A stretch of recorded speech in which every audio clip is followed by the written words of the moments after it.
Okay, time to cut this mold.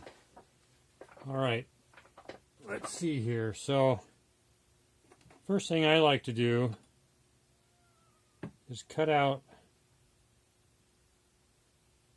the sprue cone here.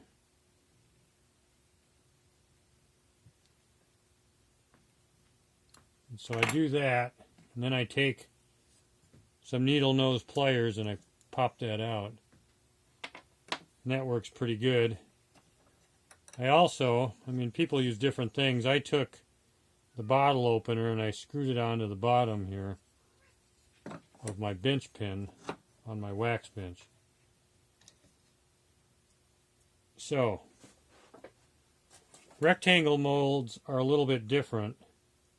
I've been kind of experimenting with the round ones and trying to come up with what I think is a safe way for people, especially just learning, to start cutting. And I think the pinky should always sit on the bench pin. Don't ever take it off unless you absolutely have to. And so on the round molds, I like to start out doing kind of wavy lines around the outside.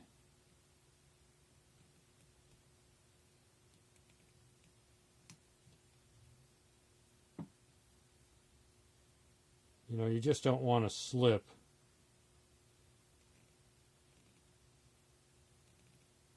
If you're doing the rectangle molds, and I'll put up a video so you can see somebody good at it doing it. You cut little, I don't know what they call them, feet maybe, little blocks where they lock in at the four corners.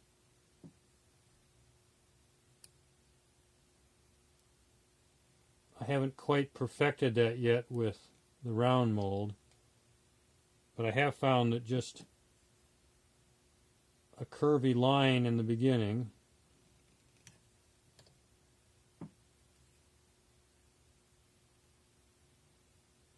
and see, with my pinky here, I'm never going to slip.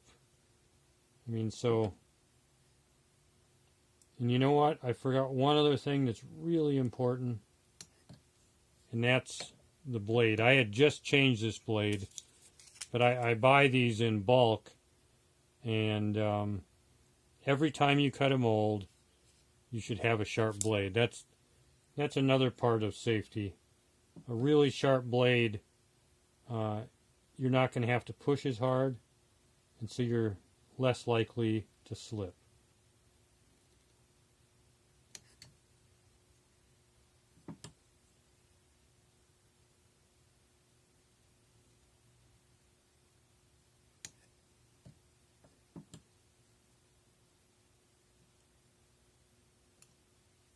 So as we get closer down in there, we want to make the line that we're cutting right along the edge of the ring. Because this is where the mold is going to part. And so when the wax is squirted, you want the line that separates the two molds to be on the very edge. And you don't want it running down the middle of your piece, especially if it has a big flat area on it. So this mold rubber it's super easy to cut. It's like butter. Now for the inside, what I do is I start on one side here and I go at an angle. It does end up having a parting line, but it's just the way I like to do it. But a lot of people will do it so that the parting line is straight down and then you don't get it at all.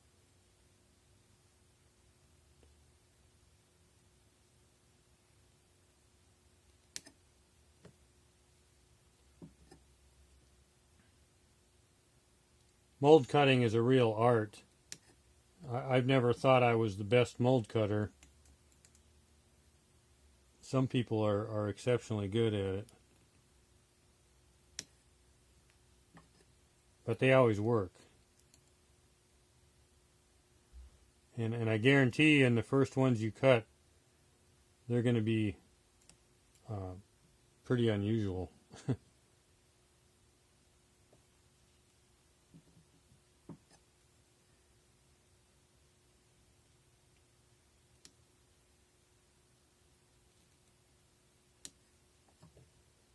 So I like to have it where, as you pull this, it pulls out the inside of the ring. That's how I was taught to do it.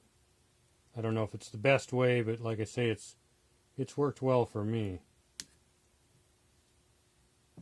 So at this point, I can, if I'm going to pull that out, we'll set down the knife. It's still in there pretty good.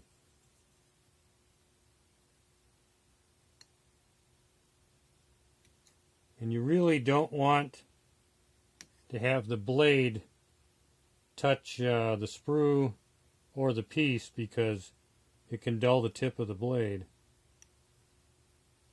And you want that tip of the blade to be really sharp. Okay, that came out.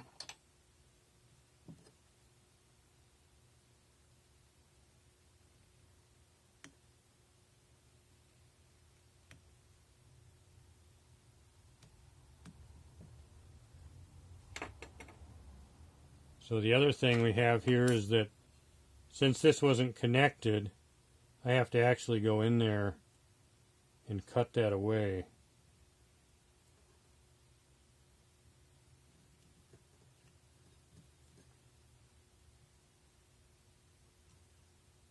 It's wonderful it's wonderful mold compound to cut.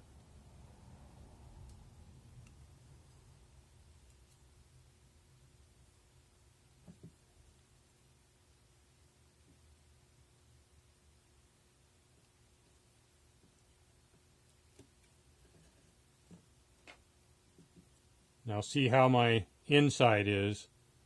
This has worked pretty well for me.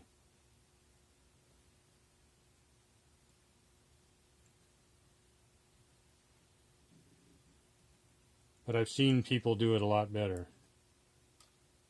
Okay, so this locks together really well.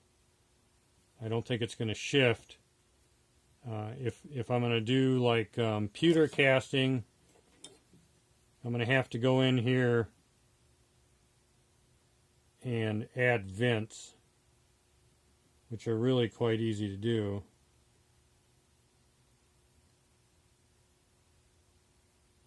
Just a little slice that's going to allow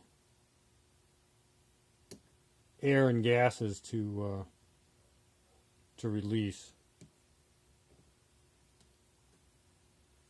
And so you can do, each time you pour, if you're not getting a full pour, you can add another vent in. You know, it's just like kind of like the Delft clay and the sand casting. So, but I think that's about it. Next thing I would do is powder this, and you know, maybe we'll do another mold. I'll powder it, and we'll wax inject it, and try some pewter casting. All right, I guess that's it. Thank you.